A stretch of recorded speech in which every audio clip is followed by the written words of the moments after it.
ஒரு மகிழ்ச்சியான செய்தி. இதயம் நலனையின் விலை லிட்டருக்கு ரூபாய் 105 குறைஞ்சிருக்கு. செப்டம்பர் 2023ல 1 லிட்டர் இதயம் நலனையின் அதிகபட்ச விலை ரூபாய் 503. ஆனா இப்ப 1 லிட்டர் இதயம் நலனையின் விலை ரூபாய் 398 மட்டும்தான் தமிழ்நாட்டுல. அப்ப இனிமே எல்லாரும் இதயம் நலனை வாங்கலாம் இல்ல? வணக்கம். செய்தி சுருக்கம். இலங்கையில் பிரதமர் மோடி அதிபருடன் பேச்சுவார்த்தை. தாய்லாந்து பயணத்தை முடித்துக்கொண்டு பிரதமர் மோடி நேற்று இரவு இலங்கை சென்றார். கொழும்பு ஏர்போர்ட்டில் அவருக்கு உற்சாக வரவேற்பு அளிக்கப்பட்டது. இலங்கையின் முக்கிய அமைச்சர்கள் மோடியை வரவேற்றனர். இலங்கை அதிபர் அனுரகுமார திசநாயக்கவை மோடி சந்திக்க உள்ளார். இருதரப்பு உறவுகளை விரிவாக்குவது குறித்து இரண்டு தலைவர்களும் விவாதிக்க உள்ளனர். குறிப்பாக இரு நாடுகளுக்கு இடையே முதல் முறையாக இராணுவ ஒப்பந்தம் கையெழுத்தாகும் என தெரிகிறது. மேலும் இந்தியா உதவியுடன் இலங்கையில் நடந்துள்ள பல்வேறு திட்டங்களை பிரதமர் மோடியும் இலங்கை அதிபரும் இணைந்து தொடங்கி வைக்கின்றனர். 6ஆம் தேதி வரை பிரதமர் மோடி இலங்கையில் சுற்றுப்பயணம் செய்வது குறிப்பிடத்தக்கது. பிரதமர் மோடி வருகையால் பாதுகாப்பு வலயத்தில் ராமேஸ்வரம் பாம்பன் புதிய ரயில் பாலத்தை திறந்து வைக்க பிரதமர் மோடி நாளை தமிழகம் வருகிறார்.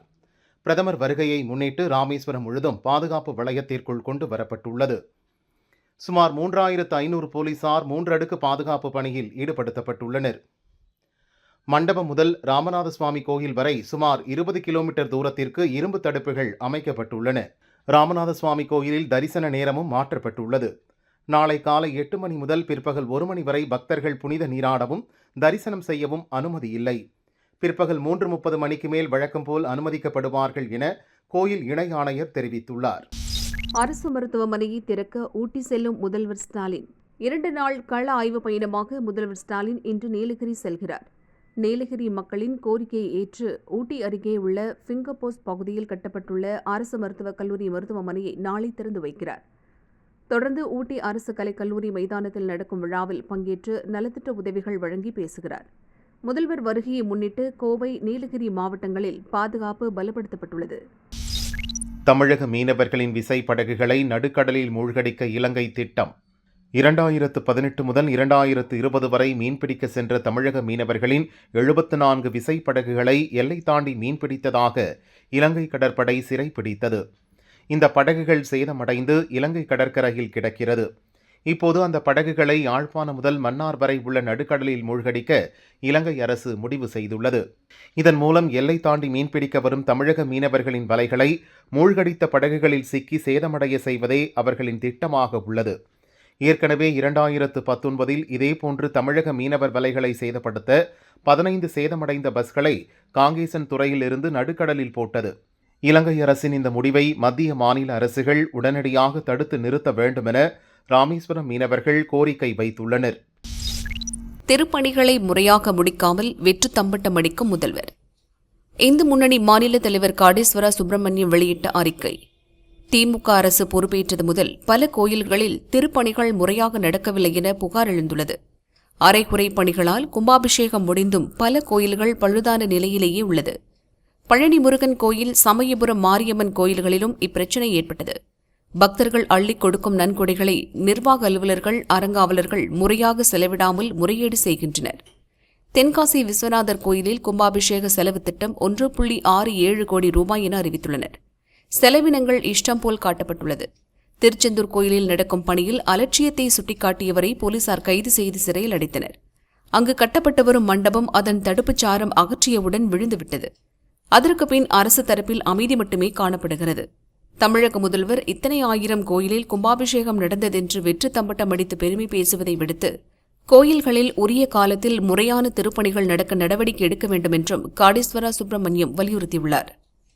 சேலம் பல்கலை துணைவேந்தர் மனு ஹைகோர்ட்டில் தள்ளுபடி. சேலம் பெரியார் பல்கலை துணைவேந்தராக இருப்பவர் ஆர். ஜெகநாதன். இவர் அரசு அனுமதியின்றி விதிகளை மீறி சொந்தமாக பெரியார் பல்கலை தொழில்நுட்ப தொழில் முனைவோர் மற்றும் ஆராய்ச்சி அமைப்பை துவங்கி அரசு நிதியை பயன்படுத்தியதாக ஊழியர் சங்கத்தினர் குற்றம் சாட்டினர்.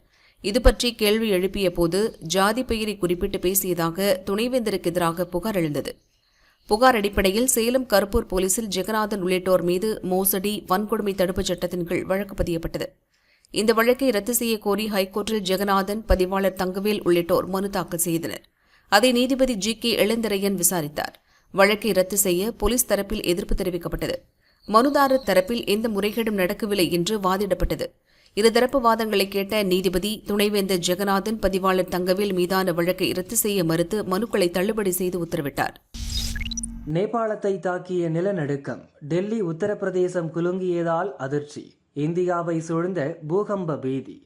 நம் பக்கத்து நாடான மியான்மரை கடந்த வெள்ளிக்கிழமை சக்தி வாய்ந்த பூகம்பம் தாக்கியது. 7.7 மற்றும் 6.9 ரிக்டரில் அடுத்தடுத்து வந்த பூகம்பத்தால் கொத்து கொத்தாக மக்கள் செத்து மடிந்தனர். இன்னும் மீட்பு பணி முடியவில்லை. இதுவரை 3000க்கும் அதிகமான சடலங்கள் மீட்கப்பட்டுள்ளன. 5000 பேர் காயமடைந்திருக்கின்றனர். இன்னும் 381 பேரை காணவில்லை. உலகை உலுக்கிய இந்த பூகம்பம் தாய்லாந்து தலைநகர் பாங்காக்கிலும் பாதிப்பை உண்டு பண்ணியது. சீனா, வியட்நாம், இந்தியாவின் சில இடங்களிலும் உணரப்பட்டது. இந்த சம்பவம் நடந்து ஒரு வாரமே ஆகியிருக்கும் சூழலில் இப்போது நேபாளத்தையும் ஒரு நிலநடுக்கம் அதிர வைத்துள்ளது. வெள்ளிக்கிழமை இரவு 7:52 மணிக்கு இந்த நிலநடுக்கம் பதிவானது. பூமிக்கடியில் வெறும் 20 கிலோமீட்டர் ஆழத்தில் ஏற்பட்டது என்று இந்திய விஞ்ஞானிகள் கூறியுள்ளனர். நேபாளத்தில் ஏற்பட்ட இந்த நிலநடுக்கம் இந்தியாவின் பல இடங்களிலும் உணரப்பட்டது. குறிப்பாக டெல்லி, உத்தரப்பிரதேசம், பீகாரின் பல இடங்களில் மக்கள் நில அதிர்வை உணர்ந்து அதிர்ச்சி அடைந்தனர். நேற்றுதான் இந்தியாவை லேசான நிலநடுக்கம் அதிர வைத்தது. மகாராஷ்டிரா மாநிலம் சோலாப்பூர் மாவட்டத்தில் 2.6 ரிக்டரில் இந்த நிலநடுக்கம் பதிவானது. லேசான நிலநடுக்கம் என்பதால் கட்டுமானங்களுக்கு எந்த பாதிப்பும் இல்லை. மக்கள் நில அதிர்வை மட்டும் உணர்ந்தனர். மியான்மர், தாய்லாந்தில் துவங்கி மகாராஷ்டிரா, நேபாளம் என்று அடுத்தடுத்து வரும் நிலநடுக்கம் புதிய பீதியை ஏற்படுத்தியுள்ளது.